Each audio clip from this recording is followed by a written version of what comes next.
talking shit about me, bitch, you think I really care? I've been grinding hard for all this shit, now you wanna compare? Musically, see results, never quit, fuck your bitch. If you wanna hear next fucking money, this music is law, I better run, motherfucker.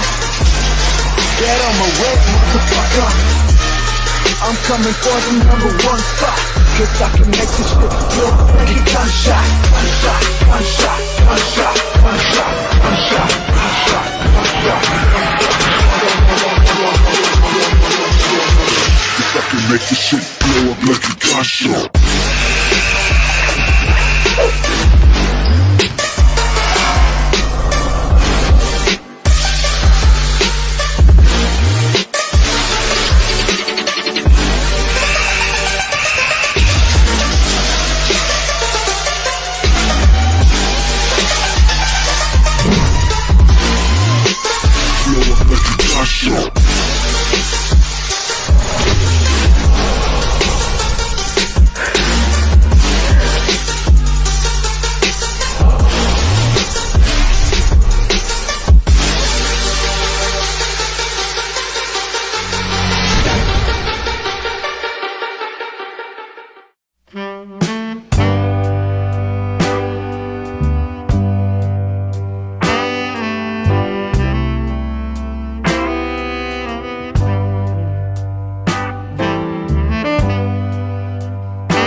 Hola, ¿qué tal? ¿Cómo estás? Bienvenido a Directo a tu CPU por Telestar Televisión Supercable Canal 3 y por Virtual Televisión, tu cita ineludible con nuestro contacto a nivel de continente. En esta oportunidad, pues no solamente estamos en Sudamérica o en Latinoamérica, sino también estamos conectados con el continente australiano.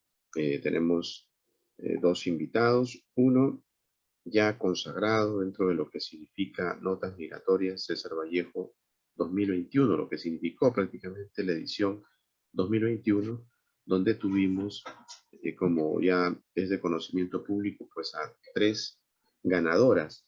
Las mujeres ocuparon el podio de Notas Migratorias 2021. Por el lado del género periodístico, tuvimos a María José de Luca del Ecuador, comunicadora social.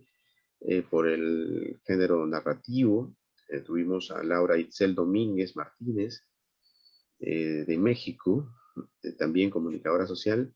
Y por el género poesía, tuvimos a Raquel Marcus Finkler, venezolana, también comunicadora social. Esa fue nuestra máxima representación a nivel de lo que significa este concurso Notas Migratorias César Vallejo en el 2021.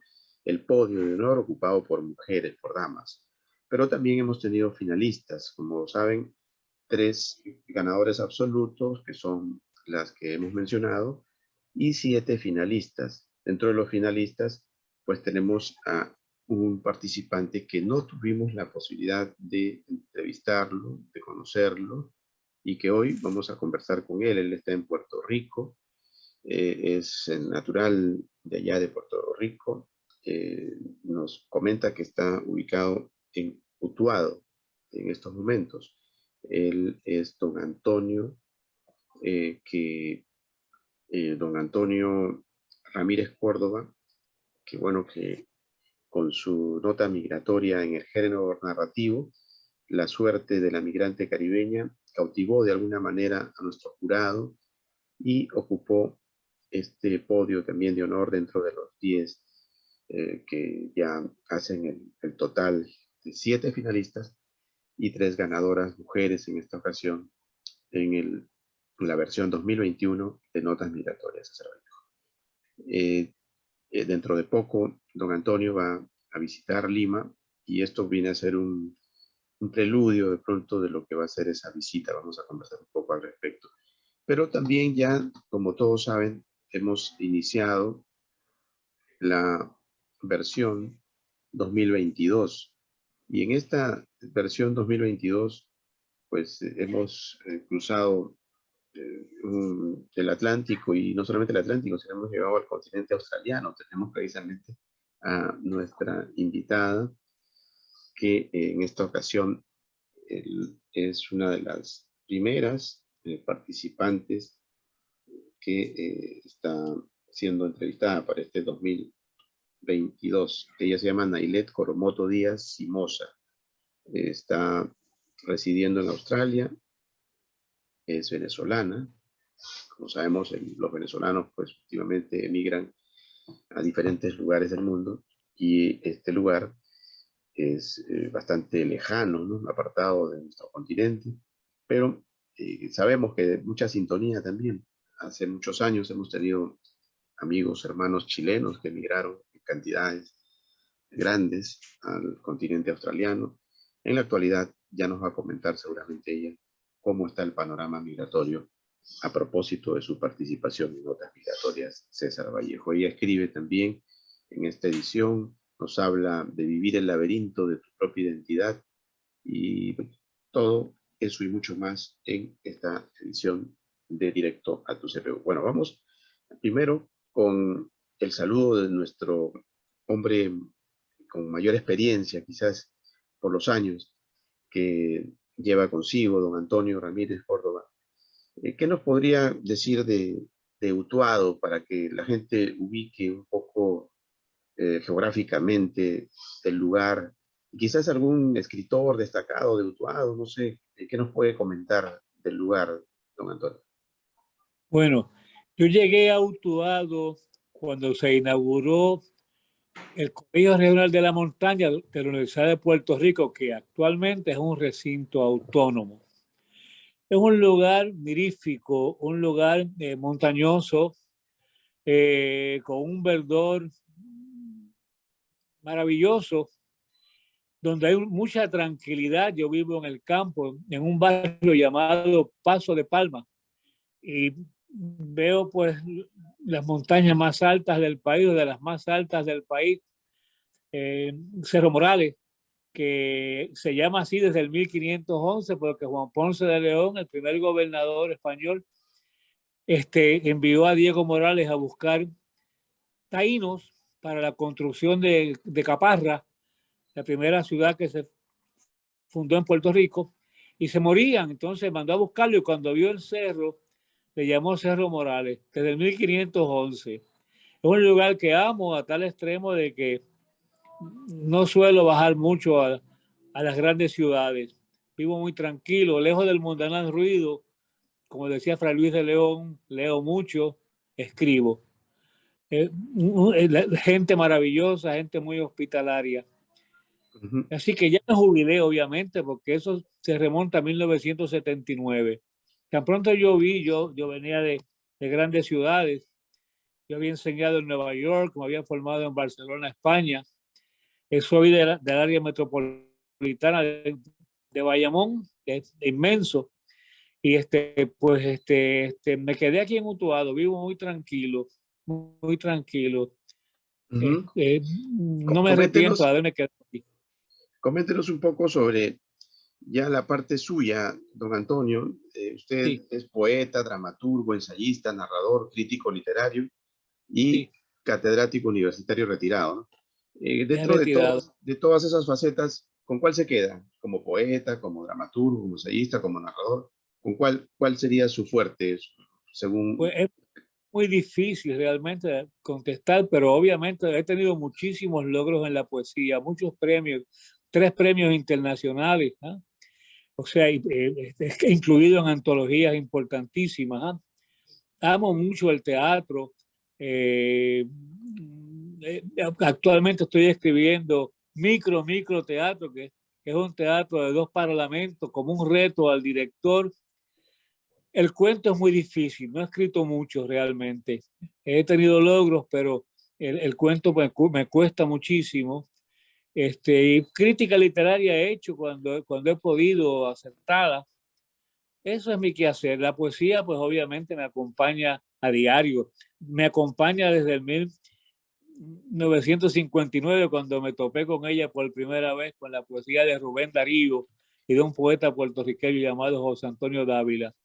Y hasta el día de hoy, pues he sido fiel a la poesía, que me parece que es obviamente un género mirífico de la literatura, maravilloso. O sea que soy un poeta de las 24 horas, no hay duda. Ujú. Y en el plano del concurso, ¿cómo llega a notas migratorias, don Antonio? Bueno, llego a la nota migratoria a través de un ángel mío, mi compañera Silvet Cabrera, que ella es la que consigue la, la, la, la orientación, o sea, las convocatorias, como ella le llama. Y ella es la que me ha puesto en contacto con ustedes. Le debo muchísimo. Ajá.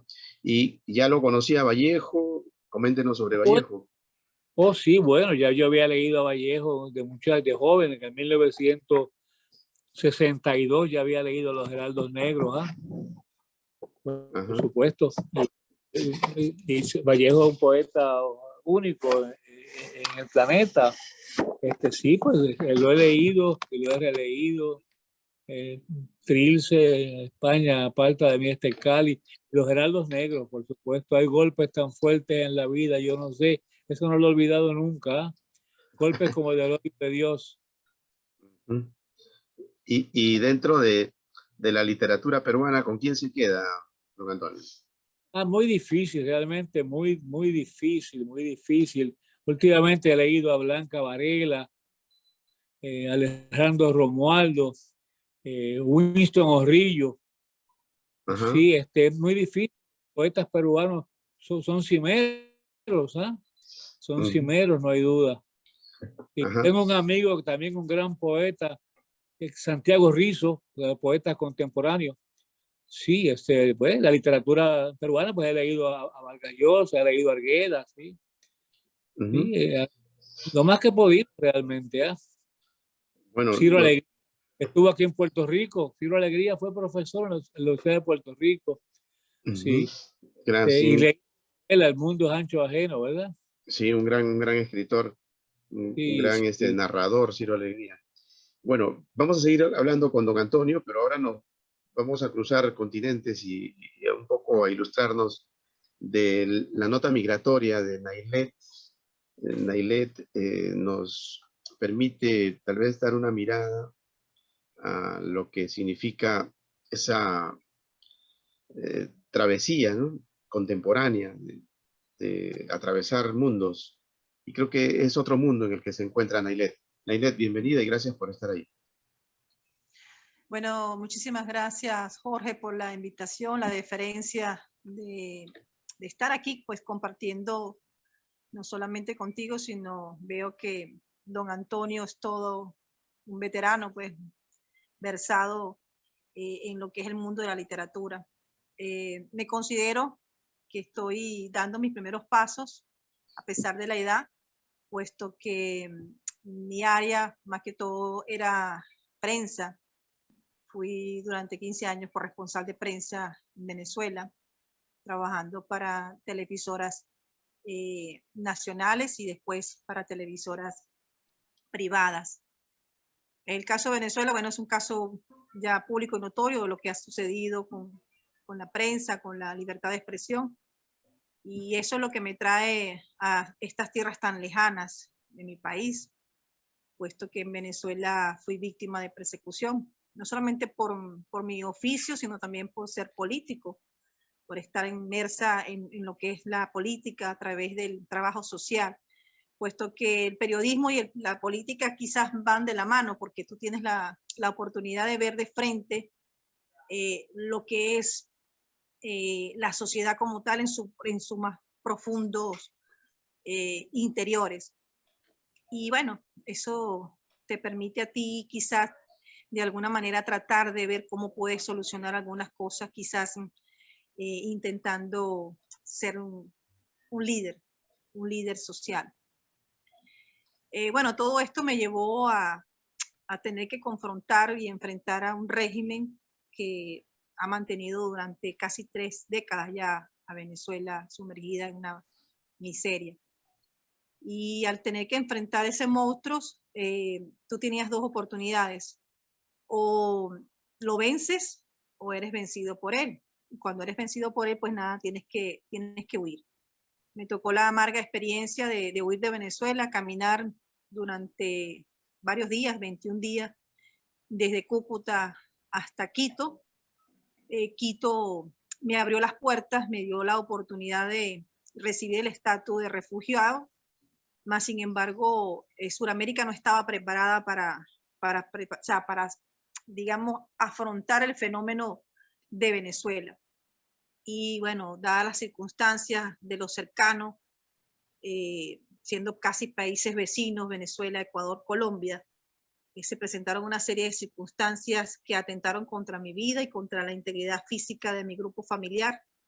Y a través del Consejo de Protección de la ONU, tengo el privilegio de recibir lo que es un reasentamiento a estas tierras. Tengo ya casi 3 meses viviendo acá. Estoy en el proceso de adaptación, en el proceso de insertarme a esta sociedad que es totalmente distinta a la sociedad suramericana, latinoamericana. Eso pues a grandes rasgos. Toda esta experiencia me ha llevado a escribir. Yo creo que una de las cosas que te hace aliviar un poquito el desarraigo, las penas, el sufrimiento que significa esta situación que tiene que vivir el inmigrante, el refugiado, el apátrida, el despojado de su identidad, es a través de la escritura, porque tú vas plasmando allí en las letras todo ese sentir acumulado que quizás no puedes exteriorizar de otra manera. Y eso es lo que me ha llevado a hacer estas líneas, ¿no? No tengo la experiencia que tiene nuestro compañero Antonio, ni quizás otros versados en lo que es la poesía, la narrativa, la escritura, la literatura, pero ha sido mi medio de escape, medio de mantener un poquito la cordura entre toda esta situación vivida. Coméntanos un poco sobre la adaptación, ¿no?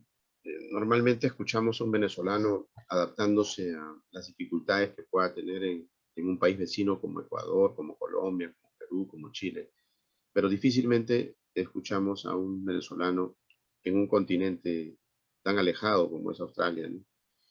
Ha sido muy poco el tiempo, quizás 3 meses, pero ¿cómo es ese proceso? ¿Cómo lo ves? ¿Qué podrías comentar al respecto? Es trópico también. Yo creo que la primera dificultad que se tiene es la barrera del idioma, lógicamente. Prácticamente cuando tú llegas aquí y no has tenido la oportunidad o no has querido tener la oportunidad de manejar el idioma, el inglés, se te hace un poquito más complejo. Claro está, vuelvo y les repito que todo esto es un proceso que se lleva de la mano del Consejo de Derechos de las Naciones Unidas, de la ONU. Y bueno, cuentas digamos, con el respaldo de personas que están calificadas para lo que es el trato de familias vulnerables, familias que han sido víctimas de traumas, víctimas de violencia.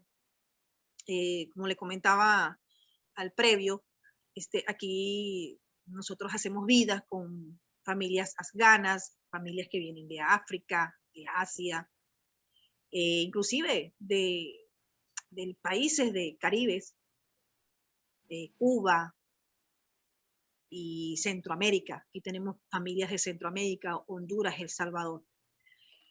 Bueno, nosotros prácticamente estamos siendo llevados de la mano por estos profesionales que nos van brindando las herramientas para poder tener esa adaptación, insertarse a esta sociedad que es totalmente distinta a lo que uno está acostumbrada, incluso para los mismos países asiáticos. Aquí convergen muchas religiones, aquí convergen muchas razas, aquí convergen muchas culturas. Este es un país multicultural. Y bueno, ellos están prestos a auxiliar a estas familias que vienen de una manera vulnerable, muy diferente a los que emigran como tal, o sea, que son inmigrantes económicos, ellos lo llaman inmigrantes económicos, que son estas personas que se vienen a estudiar el idioma o se vienen a aventurar a hacer un futuro distinto de los países de origen. Bueno, es parte de una experiencia que vamos a seguir conversándola con nuestra invitada Nailet Díaz desde Australia. Vamos a volver un momento con don Antonio. Don Antonio, ¿qué le parece a usted estos nuevos momentos migratorios, ¿no? Hemos tenido para su tiempo, cuando usted estaba joven, seguramente, llegadas, por ejemplo, de gallegos, no sé, de italianos, hacia nuestro continente, ¿no? Y viceversa también, César Vallejo, por ejemplo, muere en París con aguacero, ¿no? O sea, esto de las migraciones ya es histórico, pero estas oleadas que son un poco más, tal vez en cantidad considerables, ¿cree usted que le están dando una variable que no las sabemos entender todavía? Vemos bastante gente atravesando fronteras, caminando. Hay gente ubicada en la frontera entre México y Estados Unidos que vive en el limbo, porque ni Estados Unidos lo quiere recibir, ni México quiere reconocer que son refugiados, y bueno, viven en un gran chaparral. Por cierto, uno de los finalistas escribe precisamente una nota sobre esa convivencia y llega a ser finalista de este concurso de notas migratorias de César Vallejo, describiendo lo que significa el gran chapadrín, le llama él. ¿Qué nos puede comentar sobre eso, usted que ha vivido más que nosotros, don Antonio? Bueno, me duelen esas emigraciones, alma adentro, nos ha dolido siempre. Cualquier persona medianamente sensible sabe que una migración duele, ya sea económica, social, política. Siempre ha habido migraciones. Aquí en Puerto Rico, cuando llegaron los norteamericanos en el 1898, comenzaron las emigraciones, y también un poco antes con la represión española. O sea, a mí me duele mucho cada vez que me topo con alguna noticia de los emigrantes venezolanos, cubanos. No hay duda, no hay duda.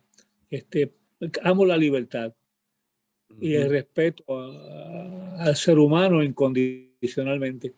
O sea ¿qué le puedo decir? Muy doloroso que sucedan esas cosas en el pleno siglo XXI.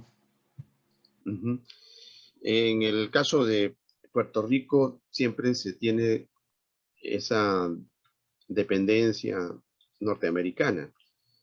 Sí. Y en algún momento han habido clamores de supuestas libertades, de independencia de Puerto Rico, ¿no?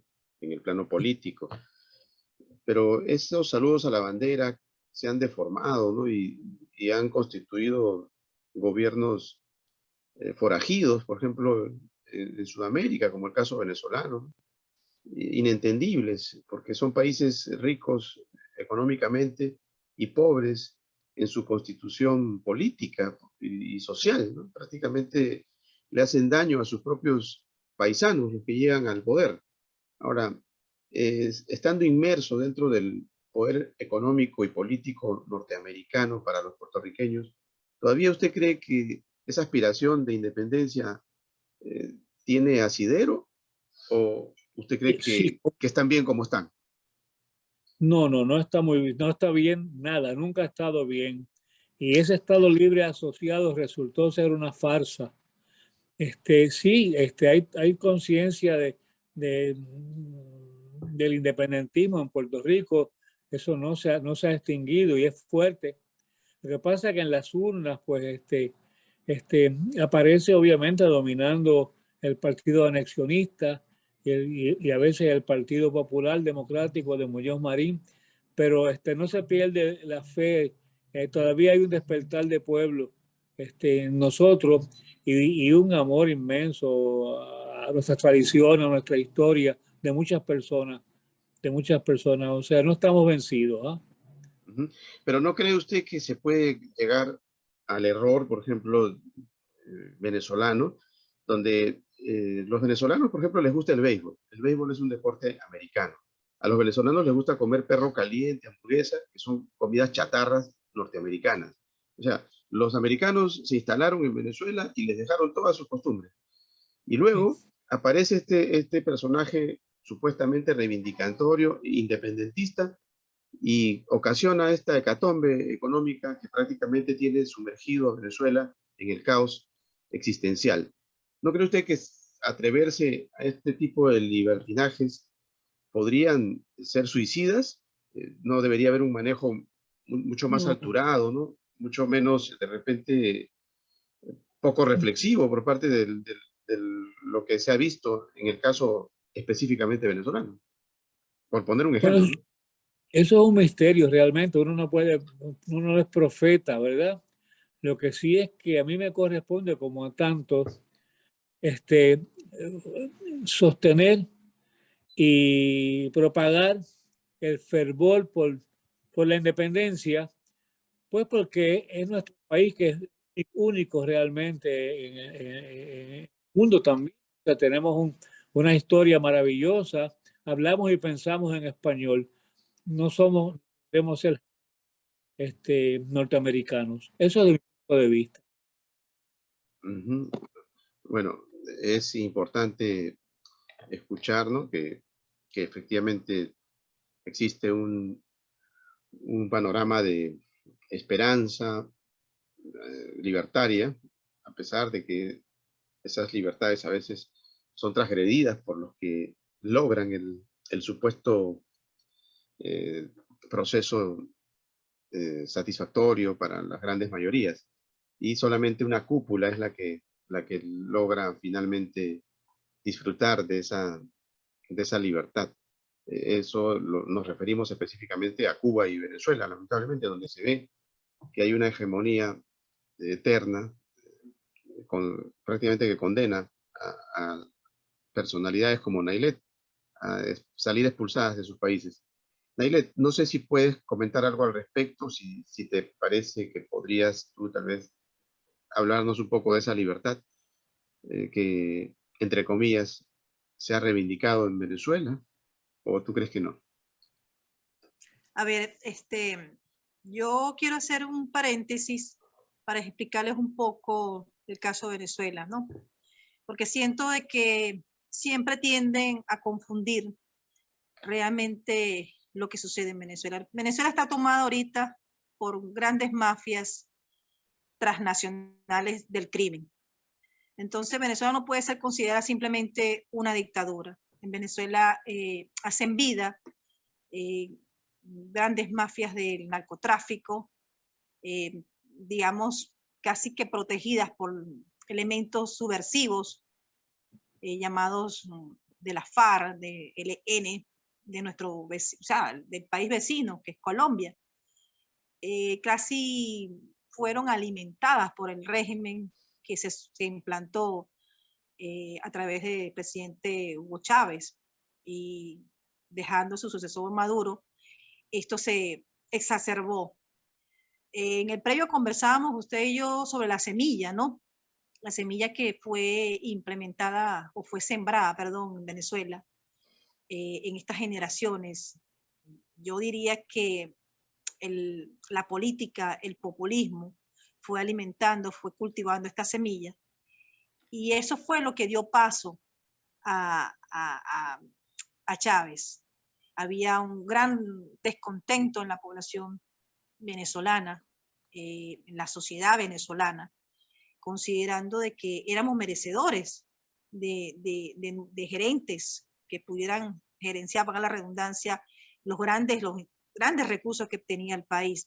Venezuela hace 4 décadas atrás estaba, digamos, a las puertas de ser un país en desarrollo, inclusive con una moneda fuerte. Pero, lógicamente, la corrupción y la mala gerencia, el liderazgo político, no permitió que eso fuera así. Y bueno, se empezó a ver la brecha económica donde el rico era más rico y el pobre era más pobre. Y bueno, aquí emerge Chávez con un discurso populista, dando a hacer ver pues que era el Mesías que venía a reivindicar a las clases más desprotegidas, ¿no? Pero todo esto en el camino se fue transversando, aunque yo siento que muy en el fondo Chávez tenía su propósito y su visión, y por eso es que después de tanto tiempo empezaron a emerger este tipo de grupos irregulares y a ser fortalecidos a través del gobierno. Hoy en día está instaurado en Venezuela la mafia, que está, digamos que dividida. Venezuela no solamente geopolíticamente ha sido un país de mucha importancia para las grandes potencias, sino que ha dado puertas abiertas a grupos irregulares de Irán, de Rusia. Y aparte de eso, tenemos ese conflicto traído desde Colombia para hacer de Venezuela el puente por donde pasar la droga ilícita. Bueno, en todo este interín, siendo periodista, a mí me tocó, digamos que, cubrir la fuente de todo lo que tiene que ver con política, sucesos, y tuve la oportunidad de ser corresponsal para televisoras nacionales y televisoras privadas en el estado Guárico. El estado Guárico es el corazón de Venezuela, es un estado llanero y es un estado estratégico para el régimen y para todos estos grupos mafiosos. Y bueno, en ese movimiento y en ese trabajo profesional me tocó ver muchísimas cosas, y lógicamente al régimen no le convenía que se investigaran ciertas y determinadas actividades que se estaban dando en ese estado, porque ese estado se convirtió prácticamente en el corazón del narcotráfico en Venezuela, lo que son los estados Apure, Guárico, que son, digamos, fronteras y que tienen el río como fuente de transporte de ese tipo de contrabando. Cuando esto sucede, que el régimen se da cuenta que estamos haciendo estas investigaciones, pues lógicamente intenta acallarnos, no solamente a mí, sino a las personas que estaban conmigo, colegas que estaban conmigo haciendo estas investigaciones, que incluso fueron afuera, a nivel internacional, porque en Venezuela ya no existía el Estado de Derecho y ya tú no podías hacer estas denuncias ni presentar estas investigaciones, puesto que no te iban a prestar la atención, y sino que simplemente ibas a ser motivo de persecución. Esto me llevó, por supuesto, a tener que huir, porque yo huí de Venezuela al ser descubierta por elementos del régimen, funcionarios que están a cargo del régimen y que hacen la cacería de no solamente políticos, sino profesionales de la prensa, profesionales que hemos sido encargados de hacer las investigaciones de todos este tipo de actividades que tienen que ver con el régimen.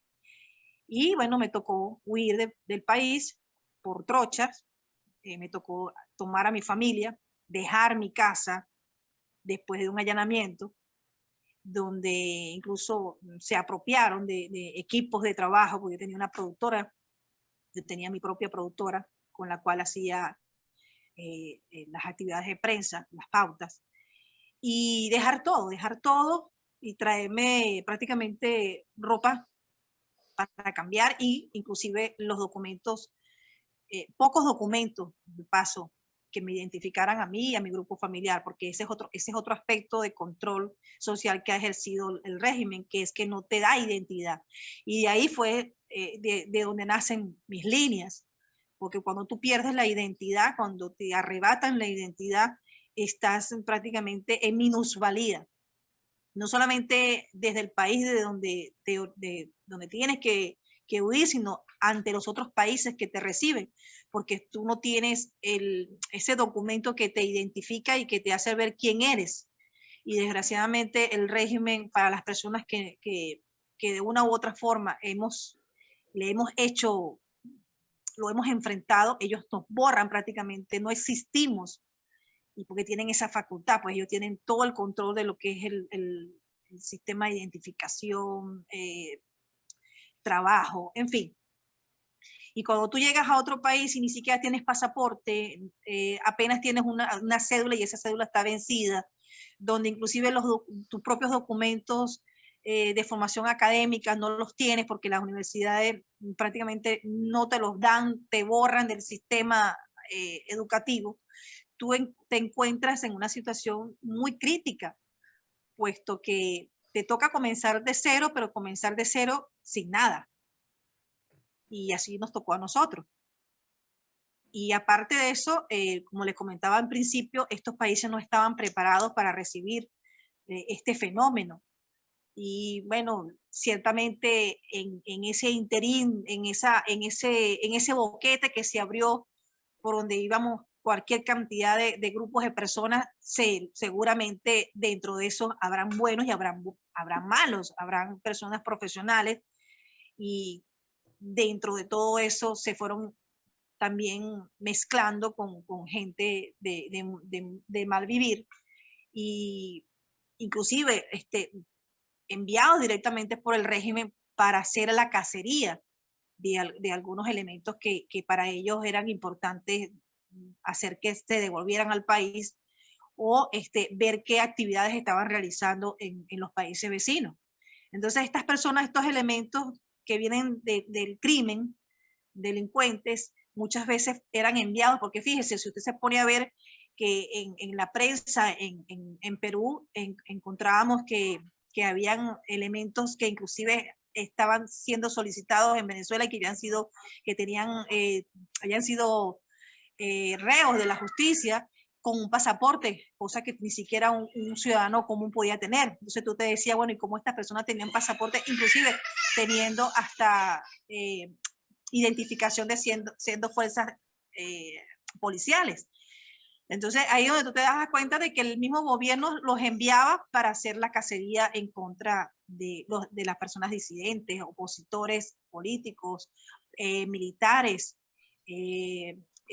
funcionarios que se retiraron de la administración pública y tuvieron que huir, inclusive hasta con algunos expedientes. Entonces esa es la realidad de este fenómeno venezolano, que es un fenómeno bastante complejo, y que al estar Sudamérica en desventaja, la ONU, a través de su brazo ejecutor, que es el Alto Comisionado de las Naciones Unidas para los Refugiados, toma en consideración a estos casos de personas que tienen, por supuesto, que vivir un proceso, y dentro de ese proceso ellos corroboran cuál es tu motivo de persecución, por qué llegas al país, y por qué ya no puede este país brindarte la protección y tienen que enviarte a zonas muchísimo más alejadas. Bien, importante la narrativa que nos plantea, nos comenta y nos describe Nailet Díaz desde Australia, por si acaso, para los que nos están siguiendo. Es un caso excepcional. De pronto hemos tenido participantes de lugares lejanos y coincidentemente han sido venezolanos. En la edición anterior también tuvimos una desde Inglaterra, tengo entendido, que nos comentaba sus situaciones migratorias. Y esto enriquece un poco el panorama de nuestros oyentes que nos siguen, nuestros seguidores, que siempre están a la saga de este tipo de información pocas veces difundida. Y también de personajes como don Antonio, que nos permiten, por ejemplo, contemplar un poco esa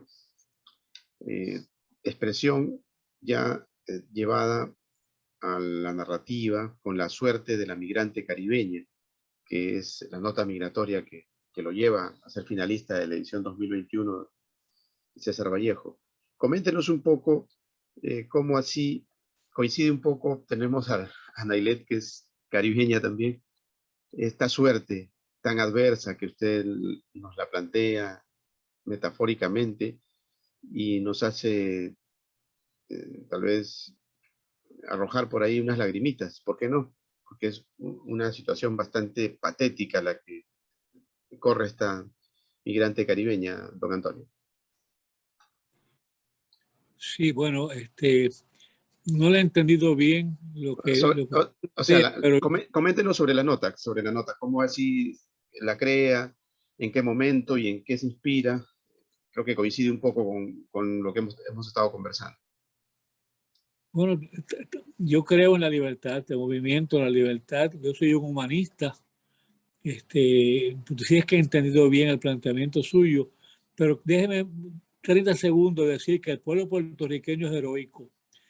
Mire, aquí se vino a enseñar en español en las escuelas públicas en 1948, 50 años después de la llegada de los norteamericanos. Y el pueblo puertorriqueño ganó el premio Príncipe de Asturias por su defensa del idioma. La fiesta de Reyes la prohibieron hasta 1930, incluso amenazando a los padres si mandaban a los niños. Hoy en día la fiesta de Reyes es apoteósica. Ahora, lo que usted me plantea como que no lo entiendo bien. O sea, yo soy caribeño, obviamente, siento pasión por todo el Caribe. Eh, Trato de seguirle el rastro a la literatura caribeña lo más que he podido. ¿Cuál es la tuya? Porque no la entiendo bien.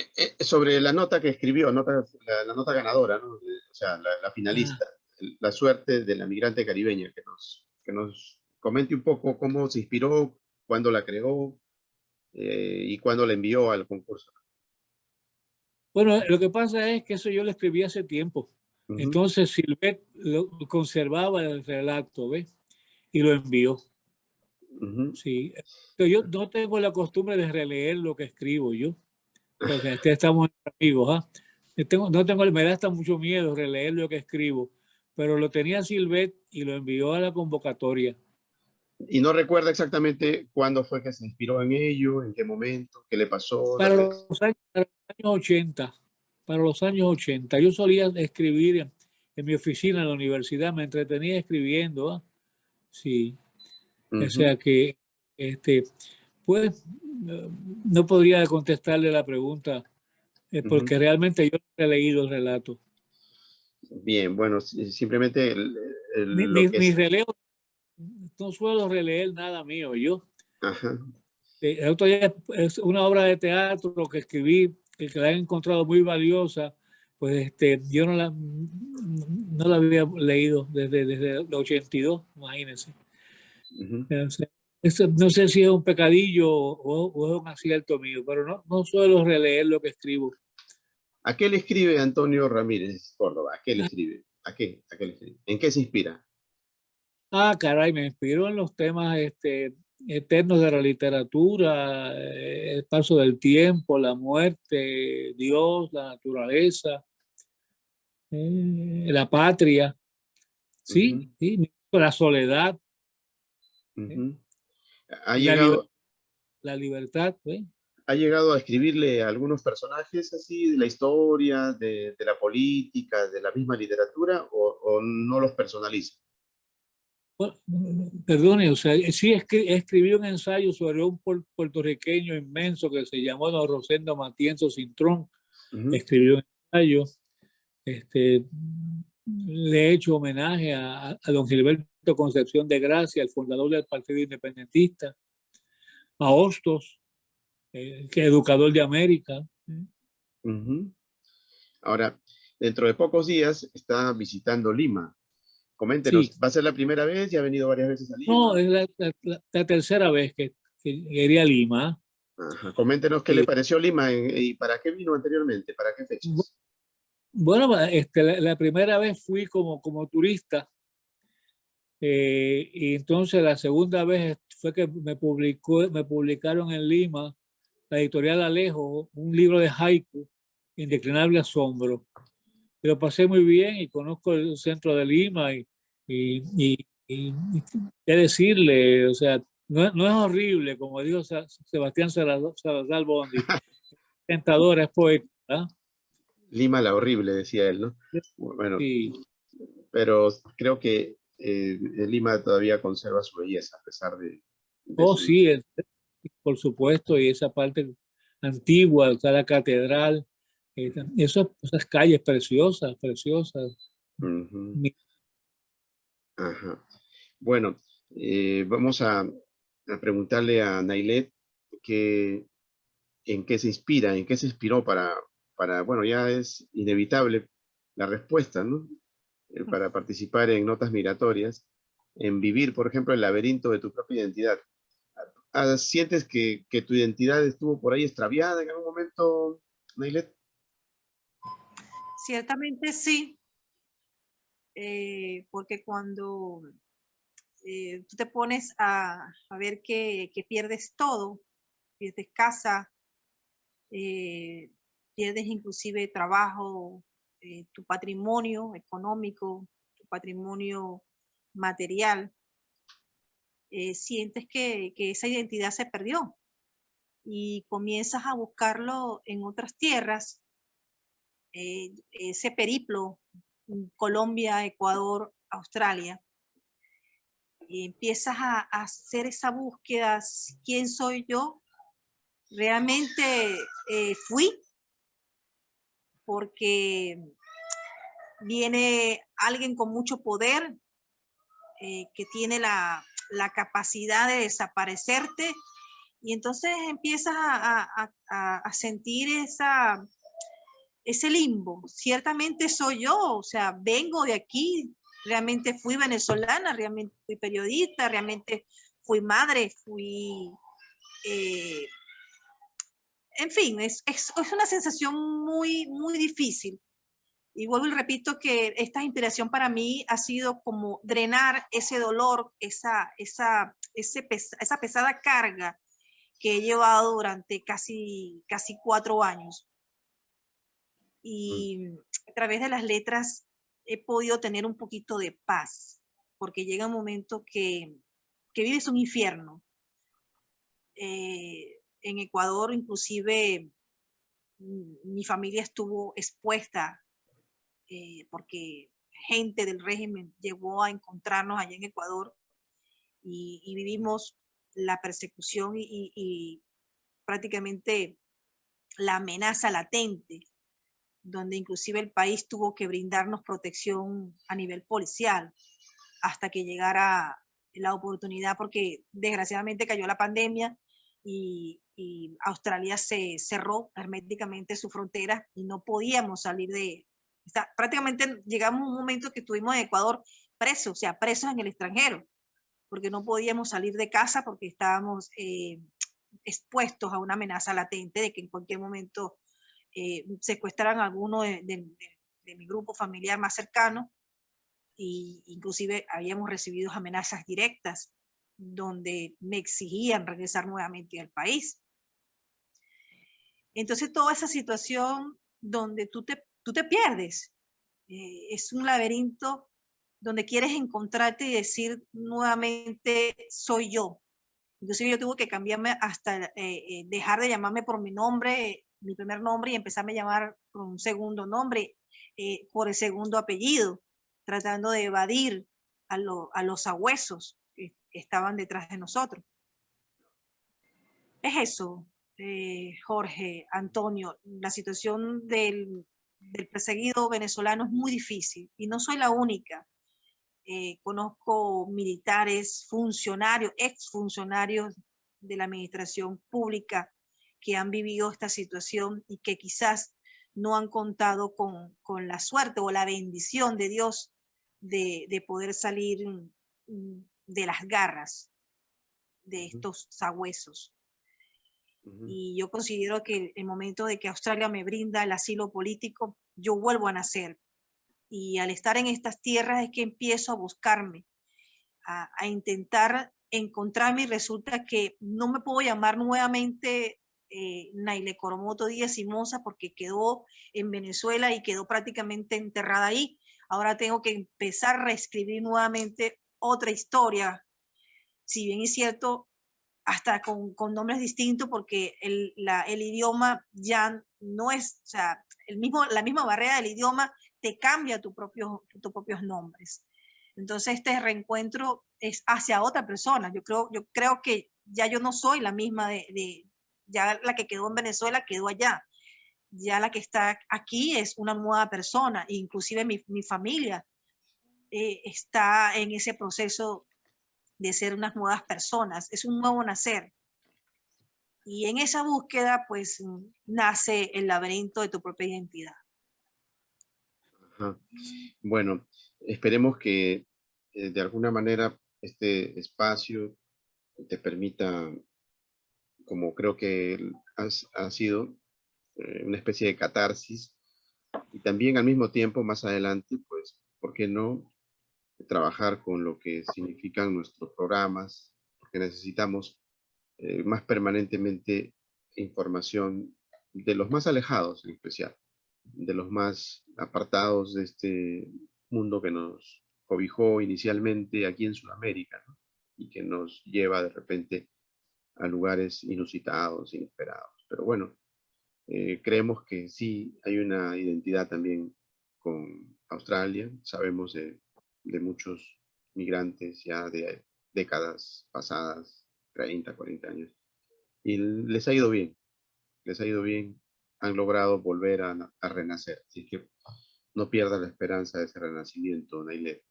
Ya para llegar a la parte final. Jorge, si me permites, A ver, Nailet. por favor, Sí, sí, te escucho. punto final que es importante Te escucho. destacar, ¿no? Es la libertad. Escuchaba al compañero Antonio hablar sobre la libertad, ¿no? Yo creo que el poder rescatar la libertad, el poder tener nuevamente la ciudadanía, porque inclusive dentro de poco nosotros vamos a aplicar y seremos ciudadanos australianos, eso te brinda quizás la base más fundamental que puede tener un ser humano, que es la ciudadanía. La ciudadanía, la libertad son los derechos más importantes que un ser humano debe tener, y eso debemos luchar por eso. Creo que dentro de todo la experiencia y lo que hay que rescatar aquí es eso, de que cómo es posible que la sociedad suramericana, latinoamericana, sea permisiva y pierda sus derechos precisamente por no luchar por ellos. Sí, bueno, esta es una lucha precisamente, este tipo de programas. Y vamos a continuar contigo, Nailet. Tenlo por seguro que vamos a seguir en contacto. Pero vámonos ya en la parte final para las últimas,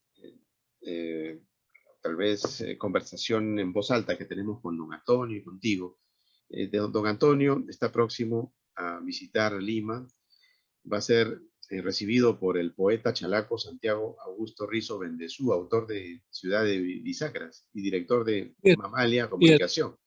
Y también tengo entendido que el poeta Carlos Zúñiga Segura, el autor del libro Inauguración de la Ausencia y Memorias de Santiago Azapara Gala, Gran Señor de Tayacaja, director de la revista Manzana Mordida, y también por el afamado narrador y a la vez artista plástico Ladislao Plasenchi, autor de Manantiales del Desierto, entre otros. Coméntenos un poco sobre esta relación que tiene con ellos, don Antonio. Bueno, tengo una relación profunda, fraternal con Santiago Rizo. Lo conocí en un festival de poesía, si mal no recuerdo, en Ecuador. Y pues él me editó a mí un libro de haiku, Indeclinable Asombro. Y es un ser querido como su familia, queridísimo por mí. Así que entonces me voy a dar la honda satisfacción de alternar con esos amigos y trataré de comunicarme con usted también cuando esté ahí en Lima. Entonces platicamos con calma. Claro, vamos a profundizar nuestras ideas. Claro. Porque a veces, pues, las preguntas, a veces uno no está preparado, como eso que pasó con el relato, ¿ves? Pero no solamente, o sea, porque dije la verdad, o sea, nunca releo lo que escribo, a menos que me veo obligado a leer un poema, una lectura o lo que sea, porque me asusto de arrepentirme de haber escrito eso y no haberlo mejorado. Pero también a un escritor le cuesta mucho hablar sobre su obra. Mejor es escuchar a los lectores. Sí, pero de todas formas, decíamos antes de la entrevista en el aire Sí, con sí. Nailet, que a veces ese silencio hace de que, por ejemplo, aquellos improvisados parafraseos de supuestos cantantes, de supuestos artistas, de supuestos hombres públicos, copen la escena, ¿no? Y copen la escena con banalidades, con superficialidades, con atrocidades, por culpa de nosotros, los que nos dedicamos a escribir con mayor detenimiento, a analizar con mayor profundidad la vida. Entonces creo que es necesario, don Antonio, que más allá de escribir, demos la cara. No puede ser posible que solamente sea Vargas Llosa, que sean siempre los mismos, Ah, no, no, los que estamos de salen a escena. acuerdo. Necesitamos Concurro con conocer al que está detrás de ese poema. Necesitamos claro. conocer al que está detrás de esa nota migratoria. Por eso está usted con nosotros hoy, para Concurro, conocerlo. concurro con usted incondicionalmente, ¿ves? Lo que pasa es que la pregunta esa pues si yo llego a saber, pues obviamente pues lo releo, ¿ves? Para contestarle lo que pienso o lo Ajá, que en este momento, pero claro, concurro con usted 100%, por ajá. supuesto. Ahora viene a Lima y busque la nota, revísela para conversar un poco sobre la nota migratoria de aquel que la ha llevado a esta nota de reconocimiento, ¿no? Cómo Público. no? Hoy saqué, fracasé, ¿verdad? Suspendí. No, Saqué. no creo, no creo, porque siempre la sinceridad delante de todo, ¿no? Es lo que vale, ¿no? El hombre creo que cuanto más Hone- sincero, honesto, sí, es un hombre que merece ser escuchado.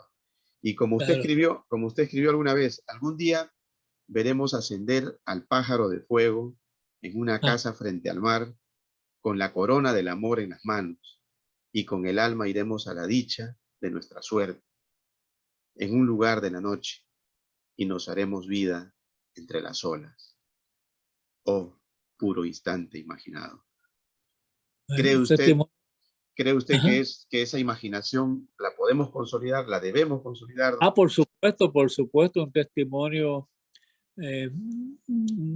honesto y lírico, perdidamente lírico, ¿ah? Por Ajá. supuesto, claro, claro, claro. Usted sabe, don Antonio, que la vida es este instante.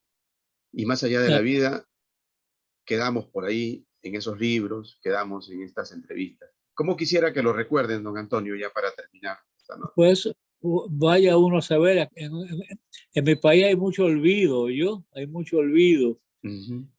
Bueno, me gustaría, obviamente, este, que mi obra, pues, repercutiese, aunque sea con un solo poema a través de los siglos, ¿verdad? Es una ilusión, pero eso lo dice, vamos empujados por el viento, lo dispone el tiempo y el cielo. ¿Ah? Así es. Y nosotros que lo queremos, don Antonio, desde acá, desde Lima, lo esperamos. Dentro de pocos días lo vamos a conocer en persona para Oh, abrazarlo, claro, con la pandemia y todo lo vamos a abrazar, porque usted se lo claro, merece, don Antonio, ¿ya? cómo no, cómo no, estoy vacunado, estoy Ah, vacunado, estamos vacunados, entonces. está Bien, bien. vámonos con la despedida de Nailet. Vamos a escuchar a Nailet, don Antonio, que escucharla a ella es una delicia porque se encuentra en el continente australiano. Usted se imagina, allá son creo que ya medianoche, pero ella está con nosotros. Un cuarto para las 12 de la noche. Ajá, un cuarto para saber. Nailet, te escuchamos tu despedida.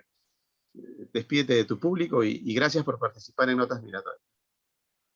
Bueno, primeramente, darte las gracias. Para mí ha sido un honor poder compartir con don Antonio. Escucharlo es un deleite, ¿no?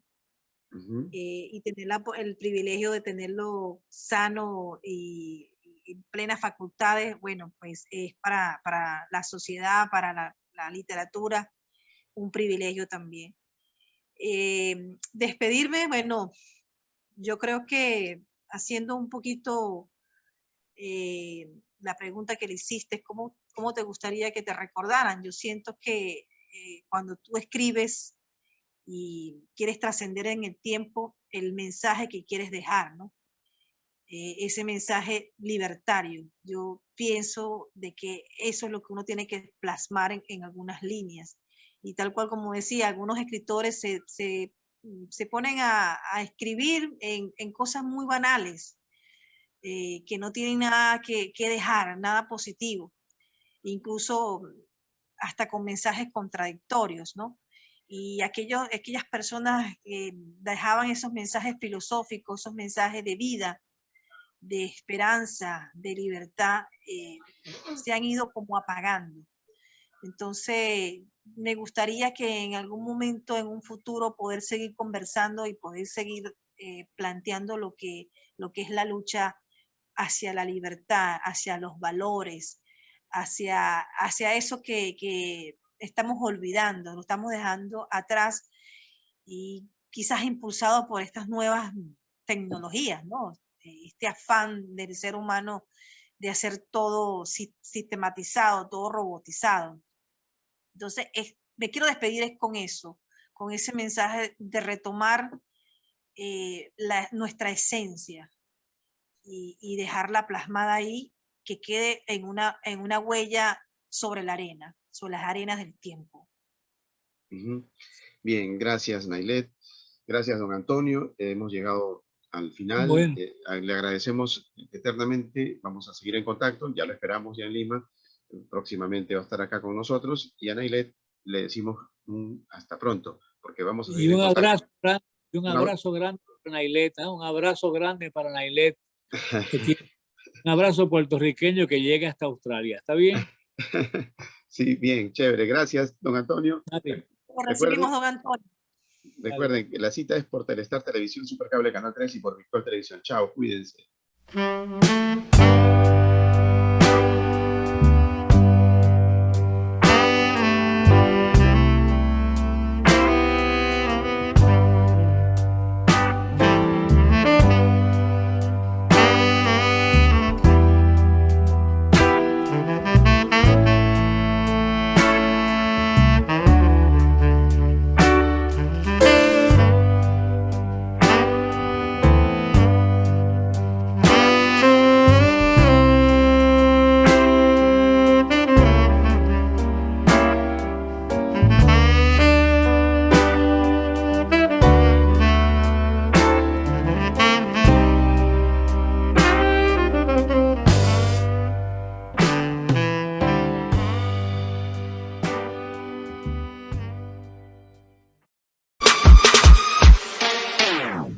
Talking shit about me, bitch, you think I really care? I've been grinding hard for all this shit, now you wanna compare? Musically, see results, never quit, fuck your bitch. Everyone is in the coming money, this music is.